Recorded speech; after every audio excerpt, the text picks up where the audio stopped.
Assalamualaikum warahmatullahi wabarakatuh. Shalom, Om Swastiastu, Namo Buddhaya, salam kebajikan untuk kita semua. Selamat siang kepada para hadirin yang berbahagia. Selamat datang di acara talk show untuk Festival Pengabdian dan Pemberdayaan Masyarakat UI 2024. Puji syukur marilah kita panjatkan pada Tuhan Yang Maha Esa karena atas izinnya kita dapat menghadiri gelar wicara pada hari ini. Perkenalkan, saya Najwa, mahasiswi FIB Program Studi Prancis Angkatan 2023 yang akan memandu acara talk show pada hari ini. Gelar wicara pagi ini disponsori dan disupport oleh Bakti BCA, Komunitas Pengusaha Tangan di Atas, Rumah Cinwa, Wings Food, Sanggar Budi Rahayu, Ayo Diapala, Komunitas Seni Karawitan Jawa, Sekar Widya Makara Universitas Indonesia, Wayang Sinema, Sanggar Panji Laras, dan Tangan Emas Production. Kami, seluruh panitia PPM UI 2024, berterima kasih kepada para sponsor dan semua pihak yang telah membantu menyukseskan acara pengabdian dan pemberdayaan masyarakat UI 2024. Langsung saja kita masuk ke mata acara utama yang sudah ditunggu-tunggu, yaitu sesi diskusi hasil pengabdian dan pemberdayaan masyarakat tim Pengmas UI. Gelar wicara hari ini dengan topik masa tua bahagia, meraih kesehatan optimal di usia lanjut yang akan dipandu oleh Ibu Sri Yona SKP MN PhD dari Fakultas Ilmu Keperawatan sebagai moderator dan juga dengan para narasumber yang tentu ahli dalam bidangnya, yaitu Dr. Roman Ardrian Gunarjo, M. Biomed dari Fakultas Kedokteran, dan Dr. Eti Rekawati, SKP MKM dari Fakultas Ilmu Keperawatan. Langsung saja forum diskusi selanjutnya akan dipandu oleh moderator kita. Kepada moderator dipersilahkan. Oke, baik. Terima kasih MC sudah mengenalkan kita semua. Assalamualaikum warahmatullahi wabarakatuh. Selamat pagi semuanya. Terima kasih atas kehadiran para narsum hari ini. Hari ini kita akan berbincang-bincang ya Bu, Bapak dengan topik masa tua, masa bahagia, meraih kesehatan optimal di usia lanjut gitu ya. Terima kasih kepada narasumber kita. Yang pertama yaitu Dr. Roman Ardian Gunarjo M. Biomedi dari FKUI. Kemudian juga Ibu Dr. Eti Rekawati SKP MN MKM dari Fakultas Ilmu Keperawatan. Hari ini kita berbincang-bincang tentang bagaimana kegiatan pengabdian kita sebagai dosen di UI terkait dengan masa tua, masa bahagia. Nah, yang ingin mungkin kita bahas adalah kira-kira dari hasil, mungkin kita mulai dari Dr. Roman mungkin ya. Selama ini kan sudah ada beberapa kegiatan pengabdian masyarakat ya yang telah dilaksanakan. Dan memang ada beberapa topik yang saya lihat dari kegiatan Pekmasnya terkait masa tua ya, terkait dengan usia lansia. Nah, kalau menurut Dr. Roman kira-kira apa saja sih yang mungkin dari hasil Pengmas yang bisa di-share atau disampaikan ke kita bagaimana mencapai usia optimal yang berkualitas bagi para lansia dari hasil kegiatan Pengmas sebelumnya. Silahkan.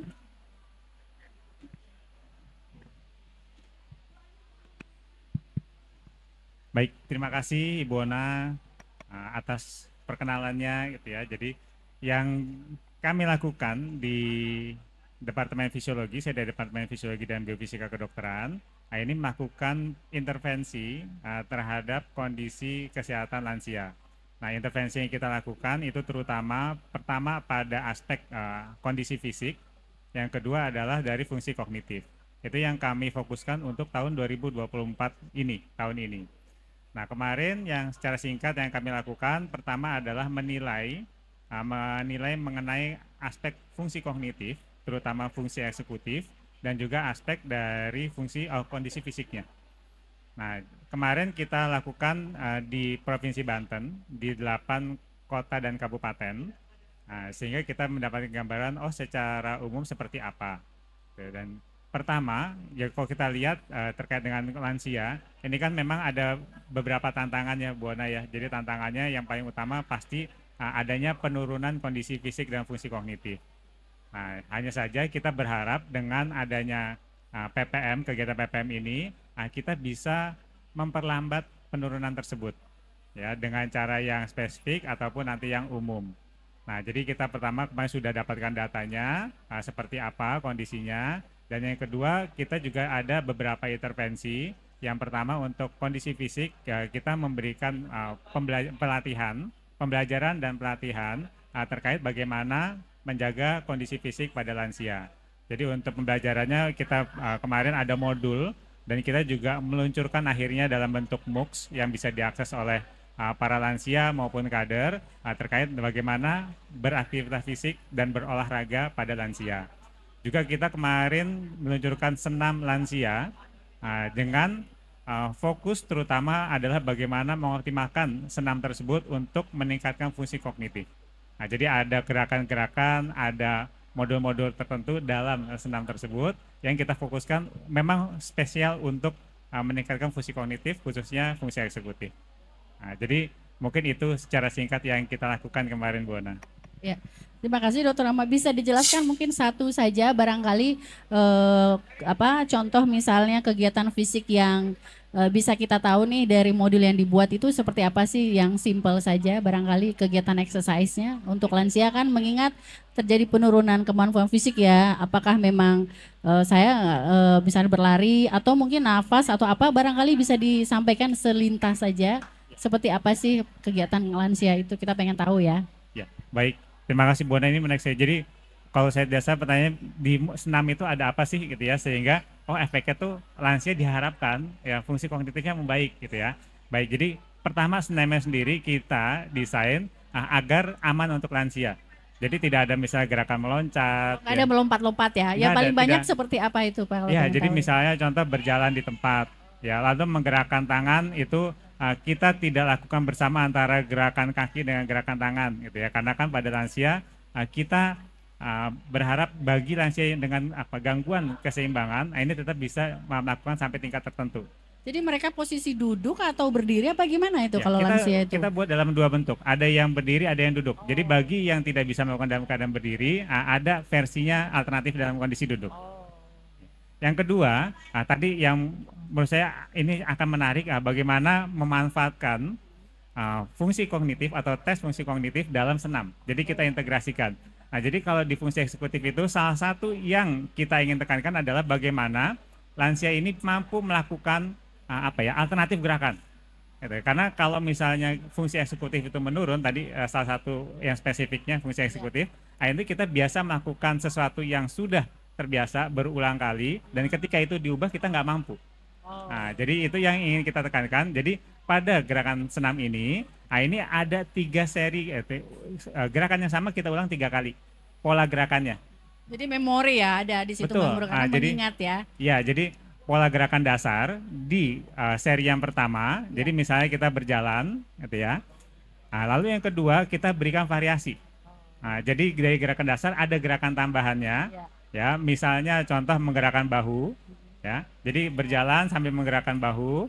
Nah, lalu yang di seri yang ketiga itu gerakannya kita kalau kita belokkan, gitu ya. Jadi pertama gerakannya ke depan, gitu ya. Nah, sekarang ada variasi gerakannya ke belakang. Nah, jadi misal dengan prinsip seperti itu, jadi kita harapkan bahwa selama senam bukan saja fisiknya tapi otaknya itu juga dirangsang ya, itu diberikan memori stimulasi. Mengingat yang tadi diulang. Betul, gitu mengingat dan mencoba. Sebenarnya kita harapkan pertama di seri 1 dan kedua dia mengingat, yang di seri yang ketiga itu memanipulasi ingatannya. Nah, jadi kalau misalnya gerakannya sama kan berarti ya ini saya sudah tahu gerakan seperti itu. Gitu. Nah, tapi di tiap pola gerakan itu di seri ketiga itu selalu berbeda dibandingkan yang seri pertama kedua. Jadi diharapkan jadi ini seri ketiga saya harus siap-siap supaya karena ini gerakannya beda gitu ya. Nah, jadi setiap kali gerakan pengulangan ketiga itu sebenarnya gerakannya beda. Ya, menarik sekali ya. Jadi memang nanti mungkin bisa diakses berarti untuk lebih lengkap ya. Betul. Bisa dibuka sudah di YouTube, website ya. Bona. Sudah ada di YouTube jadi bisa diakses juga. Jadi Senam Sehat Lansia. Oh ya, berarti pemirsa jika tertarik boleh saja melihat lebih detail ya di YouTube ya. Nanti bisa dilihat lebih mendalam. Selama ini saya tadi mendengarkan bahwa ini sudah dipraktikkan di Banten ya. Betul. Tadi dengan usia lansianya berapa ini targetnya waktu itu? Kemarin targetnya adalah minimal 60 tahun. 60 Jadi tahun. kemarin kita untuk di 8 kabupaten kota, itu kita antara 60 sampai 73 tahun. Nah, pada saat implementasi ini ada tantangan atau masalah nggak yang ditemukan selama kegiatan Pengmas?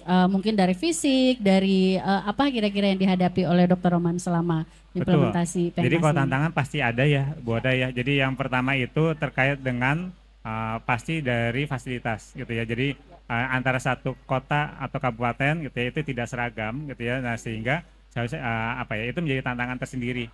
Bagaimana dengan kondisi yang berbeda dengan fasilitas yang berbeda, bukan kurang sih, tapi dengan minimal dengan berbeda kita bisa memberikan hal yang sama dengan kualitas yang sama. Yang kedua berikutnya adalah koordinasi tentu gitu ya. Jadi pastinya tidak mudah gitu ya untuk berkoordinasi dengan berbagai macam pihak, elemen gitu ya untuk melaksanakan ini. Lalu yang ketiga, ini mohon maaf tapi tampaknya memang apa ya sumber daya maupun waktu gitu ya.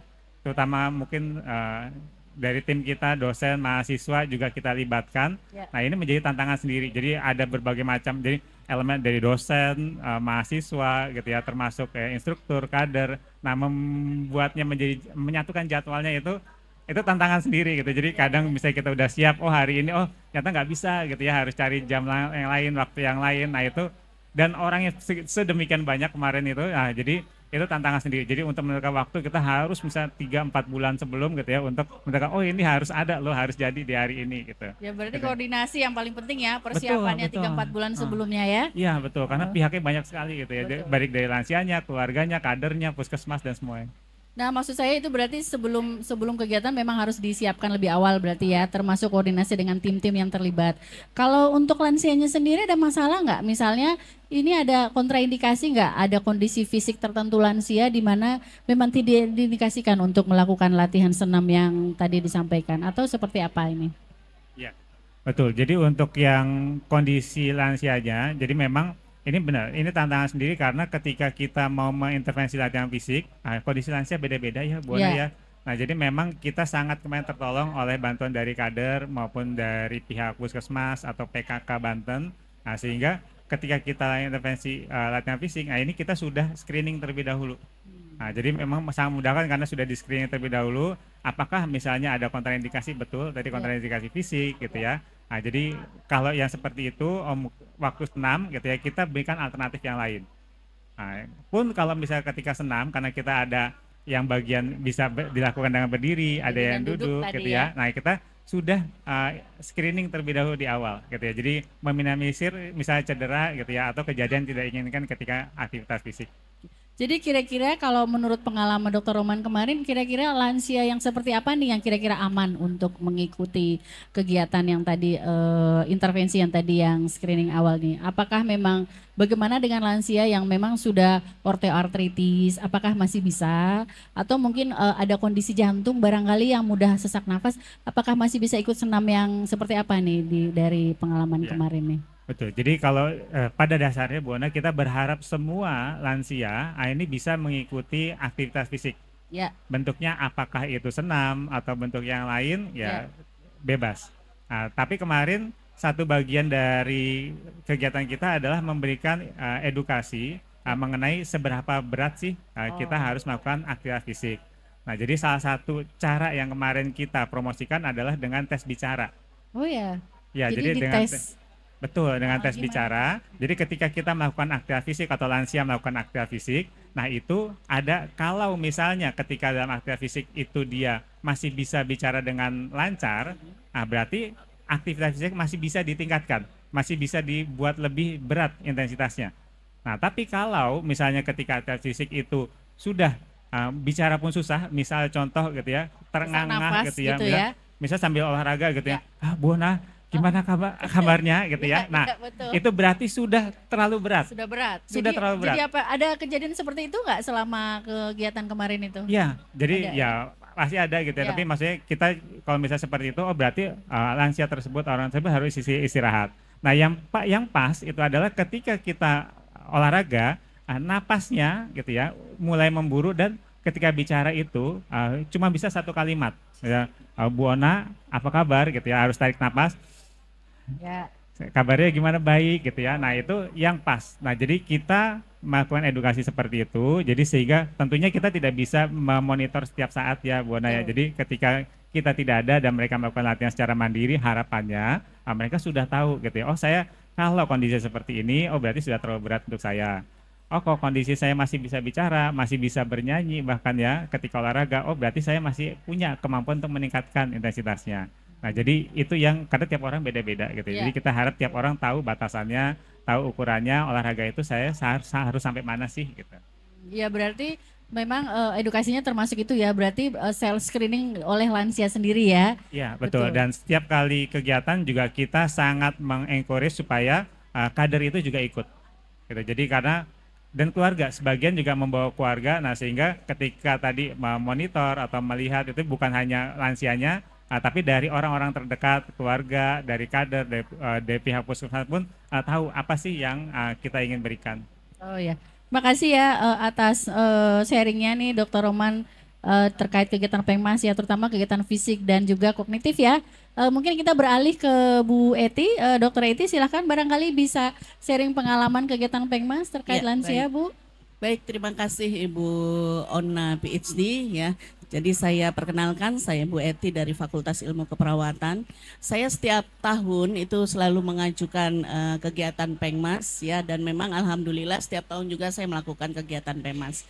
Dan untuk tempat kegiatan Pengmas ini kita berganti-ganti Bu Ona. Tahun 2023 itu dilakukan di Bogor.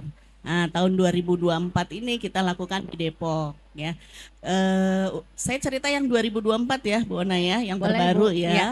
Baik Bapak dan Ibu, di tahun 2024 kita kegiatan Pengmas ini diadakan secara terintegrasi dengan mahasiswa spesialis perawatan komunitas. Jadi kami kalau tadi Pak Rohman senam ya, kalau kami mengembangkan, kami fokusnya adalah pada lansia dengan hipertensi. Ya, jadi bagaimana kita bisa mempertahankan tensi atau bahkan bagusnya itu menurunkan tensi lansia, karena memang secara usia ya, secara patofisiologis juga kalau udah lanjut usia kan banyak sekali perubahan-perubahan terhadap sistem kardiovaskuler, sehingga untuk menurunkan tensi secara mendadak juga agak sulit gitu ya. Paling tidak kita bisa mempertahankan tekanan darah dari lanjut usia tersebut. Nah, yang kami lakukan adalah melakukan aktivitas atau exercise latihan dengan menggunakan hand grip. Hand grip. Ya, ada hand gripnya disiapkan. Ada hand gripnya gitu ya, disiapkan, kami berikan kepada lansia. Ada kucing nggak apa-apa ya? Ada menggunakan hand grip ya, di mana mengapa kita menggunakan hand grip? Karena ini konsep dari sebetulnya exercise atau terapi relaksasi otot progresif gitu ya. Jadi lebih terarah lagi, lebih terfokus lagi dengan menggunakan hand grip ya. Jadi awalnya kegiatan kita adalah pertama kita melakukan pelatihan dulu terhadap kader-kader ya. Jadi kita upayakan pendekatan pemberdayaan masyarakat terlebih dahulu, karena kita meyakini bahwa kita tidak setiap saat ada di masyarakat, sehingga kegiatan yang kita laksanakan itu diharapkan sustainable ya, sustainability, berkesinambungan. Nah, itu siapa yang akan memperpanjang ataupun melanjutkan kegiatan kita adalah masyarakat itu sendiri. Jadi kita melakukan pelatihan terhadap kader-kader di wilayah tersebut. Baru setelah kita meyakini kader tersebut mampu untuk melakukan latihan dengan hand grip untuk menurunkan tekanan darah pada lansia, baru kita exercise kepada lanjut usianya itu sendiri. Jadi kita mendampingi kader untuk melatih lansia bagaimana melakukan exercise atau latihan hand grip tersebut ya. Dan alhamdulillah ya, setelah dilakukan kegiatan tersebut ya, jadi sebelum latihan lansia ini diukur tekanan darahnya. Berapa tekanan darahnya, kemudian dilakukan latihan ya, dan setelah latihan diukur kembali tekanan darahnya berapa ya, dan sebagian besar ya rata terjadi penurunan tekanan darah sebelum dan setelah latihan hand grip ini. Lumayan besar, antara 20 sampai 50 mm Hg turunnya. Ya signifikan ya Bu ya? Signifikan sekali begitu. Jadi ya karena konsepnya tadi relaksasi otot progresif. Kalau berdasarkan penelitian kan memang relaksasi otot progresif itu bisa menurunkan tekanan darah. Nah kita supaya lebih fokus menggunakan alat menggunakan hand grip. Seperti itu Bu Ona. Ya. Kemudian setelah kita mencoba untuk melakukan latihan ini terhadap lanjut usia, ya, kita mencoba untuk membuat sistem informasinya. Jadi kita ada videonya memandu lansia dan juga keluarga supaya bisa melakukan latihan hand grip ini di rumah. Ya, jadi kan ada hitungannya tuh 1, 2, 3. Nah itu sudah diatur di videonya. Sehingga lansia tidak usah lagi menghitung dalam hati karena sudah diatur di dalam video tersebut gitu. 1, 2, 3 sampai hitungan ke 10. Itu dua tangan apa satu tangan ya? Satu Bu? tangan Bu. Oh, satu tangan. Kalau dua jatuh dong. Satu tangan bergantian, tangan kanan dulu, kemudian tangan kiri dulu, seperti itu bergantian. Dan respon dari masyarakat sangat senang ya. Bisa mengikuti kegiatan ini, lansia juga merasa sangat tenang, apalagi pas diukur lagi, loh turun ya gitu kan, senang sekali seperti itu.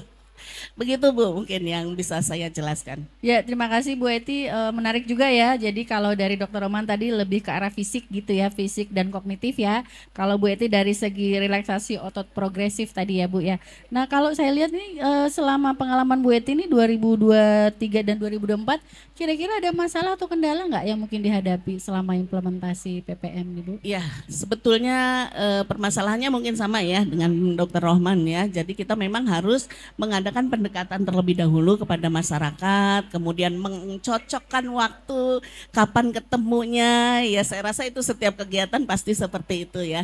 Jadi intinya adalah komunikasi antara kita sebagai pengabdi dengan sasaran kita, yaitu dalam hal ini adalah masyarakat itu sendiri. Seperti itu. Dan masyarakat sangat senang sekali kalau kita ikut terjun di dalam itu. Oke, ya berarti memang hampir sama ya, intinya di mana-mana Pengmas harus ada koordinasi lebih awal ya Bu ya, termasuk dengan panitia atau mungkin tim yang akan terlibat nantinya. Kalau dari segi ininya sendiri, lansianya bagaimana Bu? Kesiapan mereka sendiri seperti apa Bu? Apakah ada persiapan khusus untuk ikut kegiatan yang hand grip ini atau bagaimana nih Bu? Sebetulnya tidak ada persiapan khusus ya. Yang penting kita mengidentifikasi, menginformasikan pada kader, tolong dong diidentifikasi lansia-lansia yang hipertensi. Dan memang secara statistik ya angka nomor 1 untuk lansia itu memang hipertensi, kebanyakannya seperti itu. Beberapa kali saya penelitian juga nomor 1 hipertensi. Jadi memang ya kita tidak terlalu kesulitan untuk mengidentifikasi sasaran lansia yang akan dijadikan kegiatan ini. Untuk kegiatan hand grip ini apakah hanya bisa lansia saja Bu? Misalnya usia mungkin lebih muda, barangkali pendamping juga pengen ikut, itu bisa apa bagaimana nih Bu? Iya, sebetulnya begini, permasalahan yang terjadi pada lansia sebetulnya timbul bukan hanya saat lansia ya, tetapi itu kan merupakan akumulasi dari kegiatan-kegiatan dari pengalaman-pengalaman sebelumnya. Jadi kita ada pendekatan untuk supaya lansia kita tetap sehat, tetap tangguh, tetap produktif, yaitu dengan menggunakan pendekatan siklus kehidupan. Artinya apa? Dari bayi atau dari janin kita sudah memperlakukan bahwa kita mencoba untuk hidup sehat. Pada saat janin artinya ibu yang sedang hamil itu harus bisa mengidentifikasi konsumsi makanan yang dibutuhkan oleh bayi itu yang seperti apa sih yang sehat. Kemudian lahir, menjadi balita, seperti itu juga pertumbuhan perkembangan pada balita seperti apa sih yang bisa menstimulasi balita ini untuk berkembang optimal. Pada masa remaja juga seperti itu. Artinya sampai nanti seseorang masuk ke lanjut usia itu betul-betul dalam kondisi sehat. Karena apa? Karena sejak janin, balita, remaja, dewasa itu sudah hidupnya itu sehari-harinya dalam kehidupan yang sehat seperti itu. Berarti bisa ya Bu ya, Bisa. dari tidak hanya lansia ya Bu ya, Betul. pendamping juga boleh ya. Bisa. Apalagi yang ada risiko hipertensi mungkin ya Bu ya. Betul, Bisa betul ya. sekali Bu Ona. Oke, kegiatan lain yang dilakukan Bu Eti selain grip ada lagi nggak Bu mungkin terkait lansia selain memberikan exercise seperti ini? Ada lagi nggak kegiatan mungkin edukasi barangkali diet ya. atau apa gitu Bu Eti? Ya, Baik, terima kasih. Jadi untuk yang tahun 2024 ya, selain hand grip juga kita memberikan edukasi. Untuk tahun sebelumnya kita melakukan pemeriksaan fisik Bu Ona, dan itu di Bogor ya kita lakukan ya pemeriksaan fisiknya, dalam artian tensi, kemudian pemeriksaan kolesterol, asam urat, gula darah sewaktu ya. Jadi lansia masyarakat itu sangat senang sekali kalau dilakukan pemeriksaan seperti itu, cepat Apalagi datangnya. gratis ya Bu Eti ya. Iya. Cepet, yang datang itu target kita 50, yang datang 100 begitu kan. memang Karena begitu, luar Bu. biasa seperti itu. Sangat bersemangat ya Bu ya. Betul. Kemudian tahun-tahun sebelumnya juga kita mengadakan kegiatan pengabdian masyarakat, sasaran tetap lansia ya, karena kebetulan saya keilmuannya adalah keperawatan gerontik. Jadi fokus kita adalah mempelajari berkaitan dengan lanjut usia. Tahun sebelumnya saya mengajak rombongan lansia ini untuk berjalan bersama sambil bercerita. Artinya bahwa kita mengaktifkan fungsi organ, fungsi fisiknya dan juga fungsi kognitif tadi. Jadi sambil bercerita, mengingat-ingat begitu ya, apa sesuatu yang menyenangkan selama ini. Jadi kita menstimulasi fungsi fisik dan juga fungsi kognitif. Dan lansia juga sangat senang diajak muter kampung. Kebetulan temannya kan di kampung ya, jadi muter desa gitu kan, keliling-keliling, luar biasa gitu. Seperti itu Bu Ona. Ya, jadi sangat menarik ya kalau saya lihat nih dari keduanya nih ada kombinasi sebenarnya ya. Tidak hanya dari latihan fisik tapi juga kognitif ya, termasuk mengingat memori. Jadi kalau kita lihat sih intinya adalah lansia ini tetap harus aktif apapun aktivitasnya begitu ya. Baik dari exercise maupun juga latihan yang grip. Kalau saya lihat semua pergerakan aktivitas fisik tidak melibatkan kardio ya sepertinya ya. Lebih mengarah ke otot-otot muscle gitu ya. Benar nggak Dokter Roman atau Bu Eti? Saya lihat tidak ada, kan biasanya untuk exercise ada yang olahraga yang memang aktif di kardionya gitu. Kalau saya lihat kayaknya tadi tidak ya ke sana ya. Justru yang untuk senamnya, kita memang basicnya adalah kardio dulu, Bu Ona. Kardio dulu. Gitu ya. Jadi kita alokasi waktunya itu 15 sampai 20 menit. Nah, itu untuk meningkatkan fungsi kardionya atau endurance. Nah, baru kita sisipkan yang fungsi kognitifnya tadi. Nah, Ya, jadi tapi tidak itu. berat berarti ya. Betul, yang tadi ringan yang tes ya. bicara pun itu sebenarnya tes bicara atau awalnya kita talk test itu adalah untuk menentukan kapasitas kardio. Ya, jadi justru itu memang fokusnya untuk kardio dulu, baru ada tambahannya untuk peningkatan fungsi kognitif. Oh gitu ya berarti. Kalau misalnya lansia pengen melakukan, misalnya ada yang Dokter Roman deh berminat untuk melakukan ini berapa kali seminggu itu, ada targetnya nggak untuk para lansia? Baik, ini menarik sekali karena kalau misalnya kita lihat dari panduannya, Ya. jadi rekomendasinya kan adalah 150 menit per minggu aktivitas fisik, intensitas sedang, atau mungkin berat juga boleh kalau bagi yang mampu. Jadi ketika senam ini hanya dilakukan sebagai satu-satunya aktivitas fisik yang terencana dalam 1 minggu, untuk 20 menit kita lakukan setiap hari bisa. Nah, tapi kalau misalnya ada aktivitas fisik yang lain, nah ini bisa nanti bisa senamnya hanya misalnya 2 kali seminggu atau 3 kali seminggu, itu cukup selama ada aktivitas fisik lain sebagai penggantinya. Berarti dikombinasi bisa ya, Betul tidak sekali. hanya ini saja ya. Gimana kalau dengan Bu Eti? Apakah sama Bu Eti pengen? Ya baik, untuk hand grip itu kita setiap kali latihan tidak lebih dari 10 menit. Kanan kiri gitu ya. Kemudian untuk frekuensinya kita mengharapkan lansia itu bisa melakukannya 2 atau 3 hari sekali. Seperti itu. Jadi memang konsepnya adalah ini ke arah apa ya? Kan lansia itu banyak sekali mengeluh artrioartritis terutama di tangan di ini ya. Jadi artinya bahwa kita mencoba untuk mencegah ke sana juga gitu. Karena kalau rasa sakit kemudian dibiarkan tidak diapa-apain ya, itu jadi tambah kaku ya Dok ya. Nah, harus kita latih supaya tidak kaku gitu. Karena kami banyak menemukan begitu lansia mengeluh, aduh saya nggak bisa menggerakkan lutut, terus akhirnya diem aja gitu ya. Dengan diem aja itu malah semakin kaku, akan semakin sulit untuk digerakkan lagi.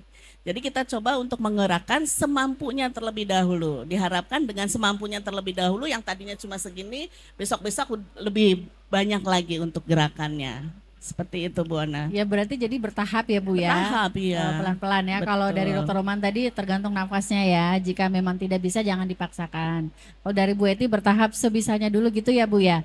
Berarti kalau 10 betul. menit berarti banyak yang berminat berarti ya Bu ya nggak? Banyak sekali, betul. Banyak sekali. Kemarin juga pesertanya banyak sekali, luar biasa. Luar biasa Bu Eti ya, berarti sangat menarik ini Pengmasnya nanti mudah-mudahan berarti bisa dilihat di akses ada ininya ya Bu, panduannya yang mungkin bisa audiens bisa melihat gitu. Ya. Jadi nanti bisa dicoba di rumah gitu ya Bu ya. Boleh, Nggak ada bisa. kontraindikasi ya Bu, misalnya apa yang Kalau harus untuk hand grip tidak ada kontraindikasi. ada ya.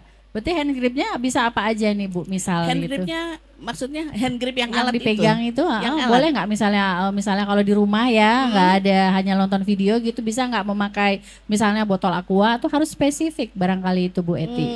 Kelihatannya tidak bisa, tetap harus tidak hand grip bisa ya? karena hand gripnya juga kita atur gitu. Oh. Jangan sampai yang keras sekali, jangan sampai yang lemah sekali. Jadi sedang yang bisa digenggam oleh lanjut usia. Karena dia kan prinsipnya kontraksi, relaksasi. Oh yang seperti karet berarti ya Bu ya? Bukan, Bukan juga.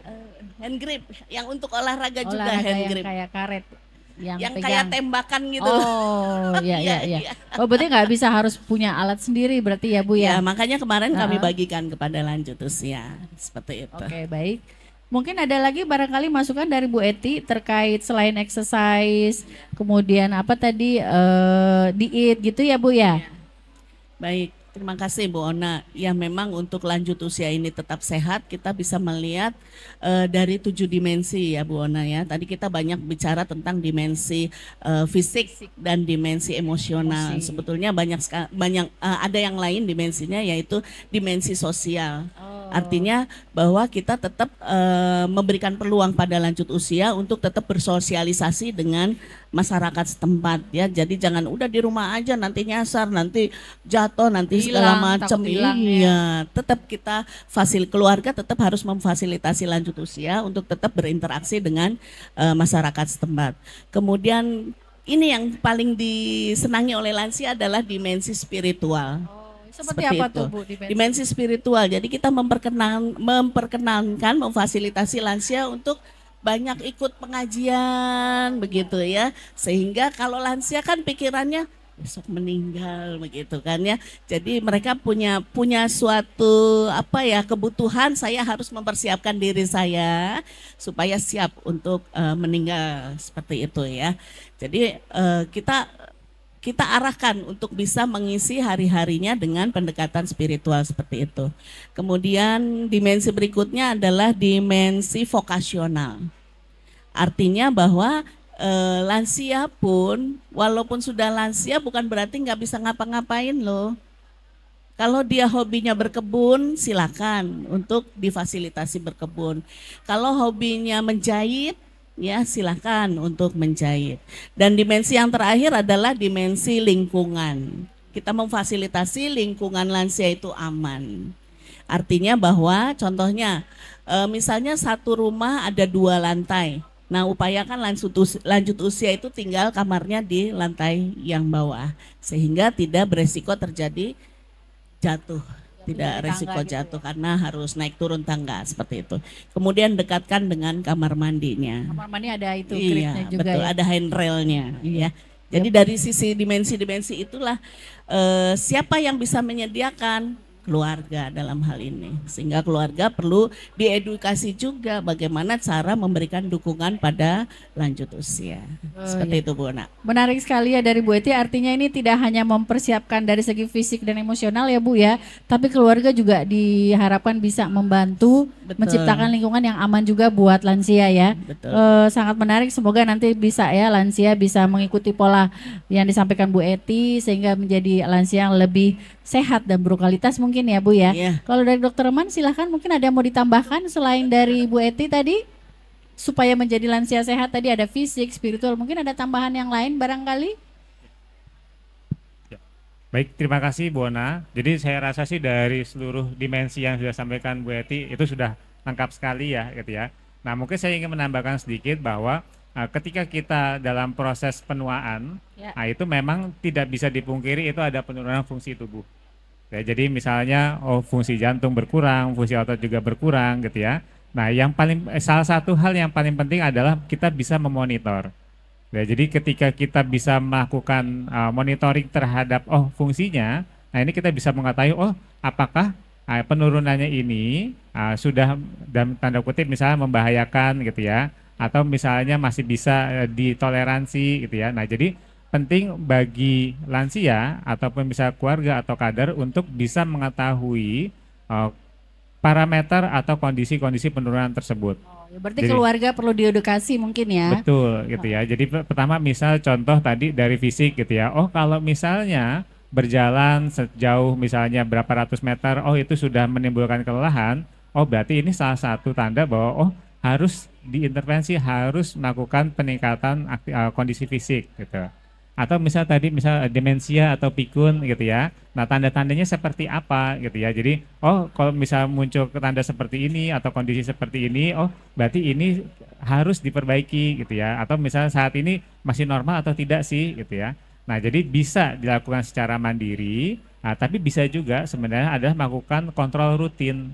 Nah, itu kemarin yang salah satu yang kita tekankan bahwa dari kader atau dari pihak puskesmas, ini harus bisa mengetahui tanda-tanda tersebut, terutama untuk lansia. Nah, sehingga ketika ada yang membutuhkan intervensi secara langsung, tahu nih gitu ya. Oh, tanda ini sekarang harus intervensi. Jadi jangan berlarut-larut gitu. Oh, ini nggak apa-apa, nggak apa-apa, nggak apa-apa. Lama-lama udah sudah terlambat. Iya, betul, betul sekali. Nah, jadi kontrol kesehatan atau mengetahui perkembangan diri, ya, kondisi diri secara rutin itu salah satu hal yang esensial untuk lansia, saya kira.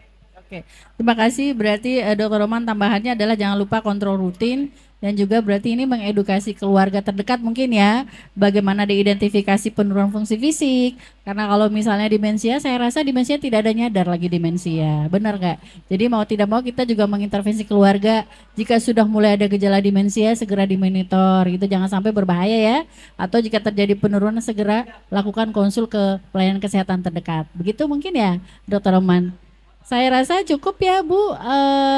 Ada lagi kan mau ditambahkan sebelumnya ini saya rasa kita sudah mencakup semua aspek untuk mencapai usia lansia yang optimal. Misalnya kalau saya summary ya, dari segi fisik ini sudah jelas nih Dr. Roman memberikan intervensi yaitu pelatihan fisik yang mengangkat kardio dan juga kognitif ya. Untuk para lansia, kemudian juga termasuk Bu Eti yang hampir sama ya dan lebih mengarah ke relaksasi otot muscle ya Bu ya dengan menggunakan hand grip dari segi fisik. Kemudian dari segi emosional juga memori ya tadi Dr. Roman di mana beberapa gerakan itu adalah pengulangan sehingga memang mengingat memori plan latihan fisik. Ini malah lebih bagus karena terintegrasi. Jadi tidak seperti anak kecil ya kita ayo hitung 1, 2, 3 gitu ya. Udah lansia juga diperlakukan seperti orang dewasa gitu ya.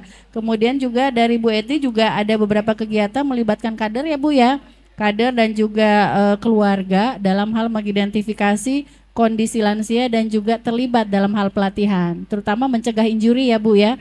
Lingkungan juga mendukung dan yang paling penting adalah lingkungan keluarga ya Bu, rumah, membiarkan lansia untuk bersosialisasi dengan temannya, kemudian spiritual ya Bu ya, sehingga fisik dan mentalnya optimal bagi lansia, gitu ya Bu. Ada lagi saya rasa cukup ya, ada mau ditambahkan Dr. Roman? Baik, terima kasih atas kesempatan kita talk show hari ini dengan Dr. Roman dan juga Dr. Bu Eti. Masukannya sangat bermanfaat bagi audiens dan silakan Anda bisa melihat di website ya Bu untuk melihat modul dan pelatihan yang telah disampaikan tadi. Kita akhiri dengan mengucapkan wassalamualaikum warahmatullahi wabarakatuh.